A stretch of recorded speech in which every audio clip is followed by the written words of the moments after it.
നമസ്കാരം. കഴിഞ്ഞ ദിവസം RSSന്റെ വക്താവ് ശ്രീ TG മോഹൻദാസ് പറഞ്ഞ ഒരു കാര്യം വലിയ വിവാദമായിട്ടുണ്ട്. അദ്ദേഹം കുറേ കാര്യങ്ങൾ പറഞ്ഞു.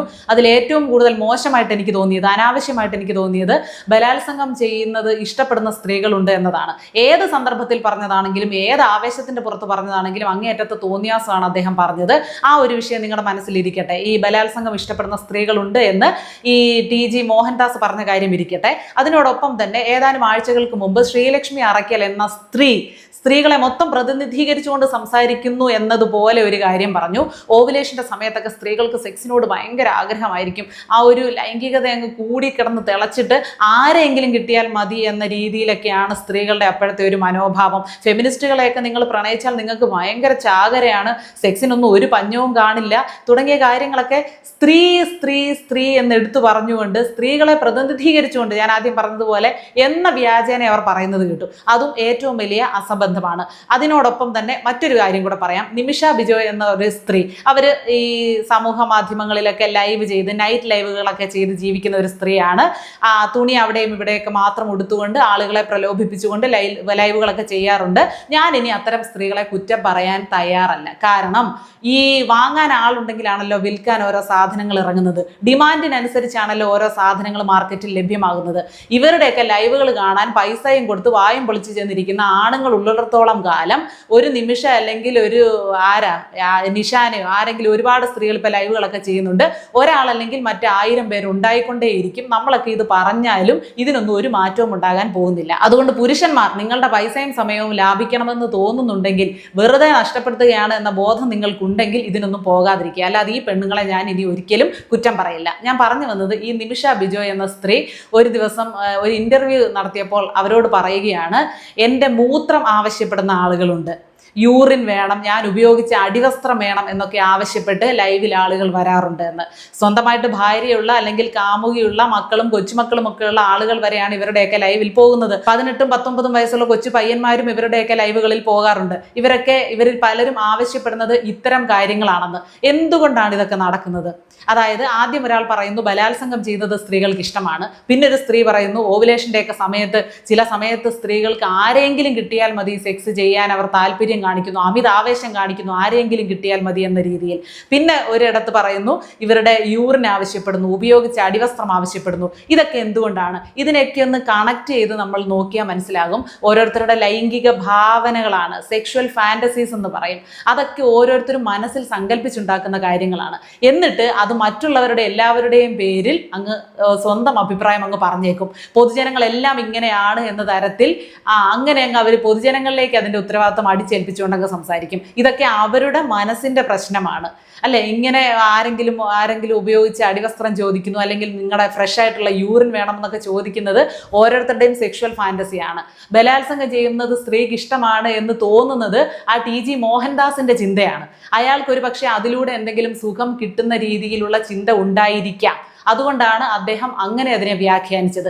ഏത് സ്ത്രീക്കാണ് ബലാത്സംഗം ചെയ്യുന്നത് ഇഷ്ടം? സ്വന്തം ഇഷ്ടപ്രകാരമല്ലാതെ ആരെങ്കിലും വന്ന് കൈയും കാലും കെട്ടിയിട്ട് അല്ലെങ്കിൽ പിടിച്ചു വെച്ച് സ്ത്രീയുമായിട്ടൊരു സെക്സിൽ ഏർപ്പെടുന്നത് ഏത് സ്ത്രീക്കാണ് ഇഷ്ടം? അതിനെ സെക്സ് എന്ന് തന്നെ പറയാൻ പറ്റില്ല, അതൊരു ആക്രമണമാണ്. ആക്രമണം ഇഷ്ടപ്പെടുന്ന സ്ത്രീകളൊന്നും എൻ്റെ അറിവിലില്ല.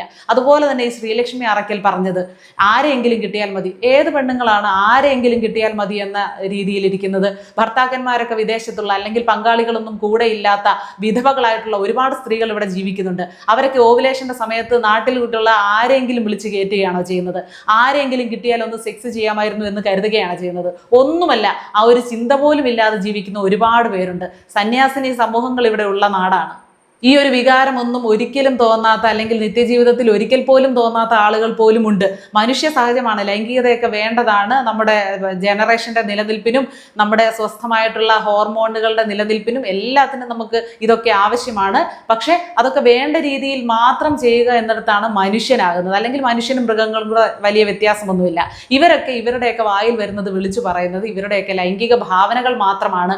അതൊന്നും പൊതുജനങ്ങളുടെ മുഴുവനായിട്ടുള്ള ഒരു അഭിപ്രായമല്ല എന്നത് പറയാൻ ഞാൻ ശ്രമിക്കുന്നത്. നിങ്ങൾക്ക് മനസ്സിലാകുന്നുണ്ടെന്ന് കരുതുന്നു.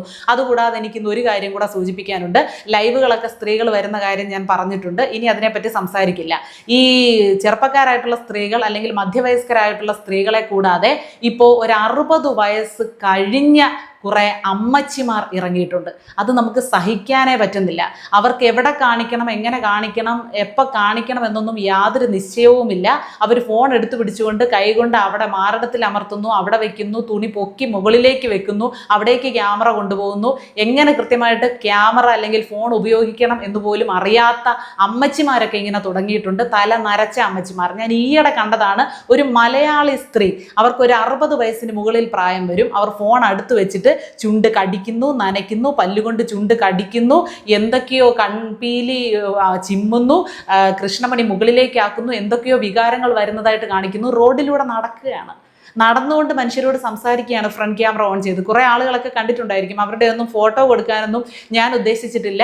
ഇത്രയും പ്രായമായ സ്ത്രീകൾ എന്ത് മെസ്സേജാണ് സമൂഹത്തിന് കൊടുക്കുന്നത്? ഈ വിഷയം ഞാൻ സംസാരിക്കുമ്പോഴും താഴെ വന്ന് ശീതൾ ഇരട്ടത്താപ്പ് കാണിക്കുന്നു എന്നൊന്നും പറയരുത്. കുറേ ആളുകൾ തുണി അഴിച്ചിടുമ്പോൾ നീ ഒന്നും മിണ്ടുന്നില്ലല്ലോ. ഒരാൾ മോഡലിംഗ് ചെയ്യുന്നത് ഒരാളുടെ ജോലി അതാണ്, അത് വേറെ കാര്യം.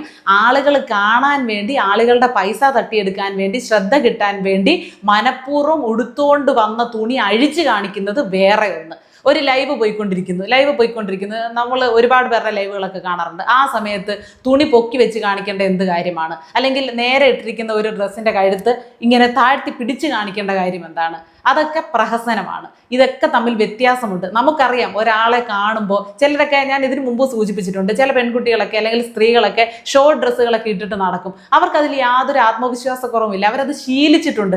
ചില പുറത്ത് പഠിച്ച ആളുകളൊക്കെ അല്ലെങ്കിൽ പുറം രാജ്യങ്ങളിലൊക്കെ താമസമാക്കിയ ആളുകളെ, ചിലപ്പോൾ ചെറുപ്പം മുതൽ തന്നെ ഈ ഒരു രീതിയിൽ ഫാഷൻ ഫോളോ ചെയ്യുന്ന ആളുകൾ, ഡ്രസ്സിങ് ഫോളോ ചെയ്യുന്ന ആളുകളൊക്കെ ആണെങ്കിൽ അവരത് ശീലിച്ചിട്ടുണ്ട്, അവരതിൽ കംഫർട്ടബിൾ ആണ്. എങ്കിൽ നമുക്കും ഒന്നും തോന്നില്ല. പക്ഷെ വേറെ ചിലർ അവിടെയും ഇവിടെയും തുറന്നിട്ടുകൊണ്ട് അവരതിൽ കംഫർട്ടബിളും അല്ല, അവർക്കത് കാണിക്കുകയും വേണം, എങ്ങനെ കാണിക്കണം എന്നും അറിയില്ല. ആ ഒരു വല്ലാത്ത ഒരു ബുദ്ധിമുട്ട്, വീർപ്പുമുട്ടല്ലേ, അത് കാണുമ്പോഴാണ് നമ്മളിതിനെ ശകാരിക്കുന്നത് അല്ലെങ്കിൽ വിമർശിക്കുന്നത്. ഈ 60 വയസ്സിനുള്ള മുകളിലോട്ടുള്ള അമ്മച്ചിമാരോടൊക്കെ പറയുകയാണ്, നിങ്ങളുടെ കൊച്ചുമക്കളുടെ പ്രായമുള്ള ആളുകളൊക്കെ ആയിരിക്കും ഒരുപക്ഷെ സോഷ്യൽ മീഡിയ പ്ലാറ്റ്ഫോമുകളൊക്കെ ഉപയോഗിക്കുന്നത്. നിങ്ങളുടെ കൊച്ചുമക്കൾ പോലും ഒരുപക്ഷെ ഇതൊക്കെ കാണുന്നുണ്ടായിരിക്കും. ഇങ്ങനെ വീടിൻ്റെ സിറ്റൗട്ടിൽ കിടന്നിട്ട്, ആ വരാന്തയിൽ കിടന്നിട്ട് ഫോൺ മേലിലോട്ട് പിടിക്കുന്നു. നൈറ്റി എന്ന് പറഞ്ഞാൽ നമുക്കറിയാം, ആ ഡ്രസ്സ് കാൽപാദം വരെ കിടക്കുന്ന ഒരു ഡ്രസ്സാണ്. അതിനെ ചുരുട്ടി കാലിൻ്റെ തുടയുടെ ഏറ്റവും മുകളിൽ കൊണ്ടുവച്ചിട്ട് ഇങ്ങനെ സെൽഫി വീഡിയോ എടുക്കുകയാണ്. ഇതിൻ്റെയൊക്കെ ആവശ്യം എന്താണ്? അപ്പോൾ ഇതിലൂടെയൊക്കെ ഇവർക്കൊരു സംതൃപ്തി കിട്ടുന്നുണ്ടെങ്കിൽ ഇവരുടെയൊക്കെ ലൈംഗിക ഭാവനകളുടെ പ്രശ്നമാണ് എന്നതാണ് പറഞ്ഞു വരുന്നത്. ലൈംഗികത എന്നൊക്കെ പറഞ്ഞാൽ ഓരോരുത്തർക്കും അവരവരുടെ ഇഷ്ടമാണ്. അവരവരെന്തിലാണ് കംഫർട്ടബിൾ ആയിട്ടുള്ളത്, എന്താണ് ആസ്വദിക്കുന്നത്, അതൊക്കെ ഭാര്യ ഭർത്താക്കന്മാർ പലയിടത്തും പല രീതികളിൽ ചെയ്യാറുണ്ട്. അതൊന്നുമല്ല ഇവരൊന്നും ഈ പറയുന്ന കാര്യങ്ങൾ. ഇതിലൊന്നും യാതൊരു യാഥാർത്ഥ്യവുമില്ല. TG മോഹൻദാസിനെതിരെ നിയമപരമായിട്ടുള്ള നടപടികൾ ഉണ്ടാവണം. യാതൊരു കാരണവശാലും നമുക്ക് സമ്മതിച്ചു കൊടുക്കാൻ പറ്റുന്ന ഒരു നിലപാടല്ല സ്വീകരിച്ചത്. ബലാത്സംഗം എന്നത് ഏറ്റവും വലിയൊരു കുറ്റകൃത്യമായിട്ട് ഈ നാട്ടിൽ നിലനിൽക്കുന്ന സമയത്താണ് അദ്ദേഹം അത് പറയാൻ ധൈര്യം കാണിച്ചത്. അത് ഇഷ്ടപ്പെടുന്ന സ്ത്രീകളുണ്ടെന്ന്. ഇപ്പോൾ ഏതെങ്കിലും ഒരു രാഷ്ട്രീയ പാർട്ടിയോട് എങ്ങനെയുള്ള വിരോധം നമുക്കുണ്ടെങ്കിലും ശരി, ഇങ്ങനെയൊന്നും സംസാരിക്കുന്നത് ശരിയല്ല. സ്ത്രീകളെ ഇങ്ങനെ മോശമാക്കി ചിത്രീകരിക്കുന്നത് ശരിയല്ല. അതുകൂടാതെ വേറൊരു കാര്യം കൂടി പറയാനുണ്ട്. ഈ TG മോഹൻദാസ് പറഞ്ഞതിനെതിരെ വിനായകൻ എന്ന നടൻ രംഗത്ത് വന്നായിരുന്നു. അങ്ങേയറ്റം അശ്ലീലം ഈ TG മോഹൻദാസിന്റെ അമ്മയെയും സഹോദരിയെയും ഒക്കെ പറയുകയാണ്. ഈ ഒരു പ്രവണതയും നല്ലതല്ല. ആരെങ്കിലും എന്തെങ്കിലും പറഞ്ഞാൽ അവരോട് അതിനുള്ള മറുപടി പറയാം. എടാ, നീ പറഞ്ഞത് ശരിയായില്ല, തോന്നിയാസമാണ്, അല്ലെങ്കിൽ തെമ്മാടിത്തരമാണ് നീ കാണിച്ചതെന്ന് അവരുടെ മുഖത്ത് നോക്കി അവരെ സംബോധന ചെയ്തുകൊണ്ട് സംസാരിക്കാം. അല്ലാതെ അവരുടെ വീട്ടിലിരിക്കുന്ന ആളുകളെ, ആ അമ്മയൊക്കെ എന്തറിഞ്ഞിട്ടാ? അദ്ദേഹത്തിൻ്റെ അമ്മയൊക്കെ ഇപ്പോൾ ജീവിച്ചിരിപ്പുണ്ടായിരിക്കുമോ? അമ്മയെയും പെങ്ങളെയും ഒക്കെ അങ്ങനെ ബലാത്സംഗം ചെയ്തായിരിക്കും നിന്റെ അച്ഛൻ, നിന്റെ അമ്മയെ ബലാത്സംഗം ചെയ്തായിരിക്കും നീ ഉണ്ടായത്. ഇങ്ങനെയുള്ള ഭാഷകളൊക്കെയാണ് വിനായകൻ സംസാരിക്കുന്നത്. ആ രീതിയിലുള്ള പ്രവണതയും നമുക്ക് അംഗീകരിച്ചു കൊടുക്കാനാവില്ല. ആരോടെങ്കിലും വൈരാഗ്യമുണ്ടെങ്കിൽ, അല്ലെങ്കിൽ ആരെങ്കിലും വിമർശിക്കാനുണ്ടെങ്കിൽ, ആരോടെങ്കിലും വിയോജിപ്പുണ്ടെങ്കിൽ അത് അവരോട് മാത്രമായിരിക്കണം, അവരുടെ വീട്ടുകാരോടായിരിക്കരുത്. ഞാനെന്ന് പറഞ്ഞ എല്ലാ കാര്യങ്ങളും നിങ്ങൾക്ക് മനസ്സിലായി എന്ന് ഞാൻ വിചാരിക്കുന്നു. മനസ്സിലായവർ അതിനെപ്പറ്റി നിങ്ങളുടെ അഭിപ്രായം എന്താണെന്ന് കമൻറ്റ് ബോക്സിൽ എഴുതണം. മനസ്സിലാകാത്തവരുണ്ടെങ്കിൽ കമൻറ്റ് ബോക്സിൽ വരുന്ന അഭിപ്രായങ്ങളിലൂടെ വായിച്ച് അറിവ് നേടി അത് മനസ്സിലാക്കുക.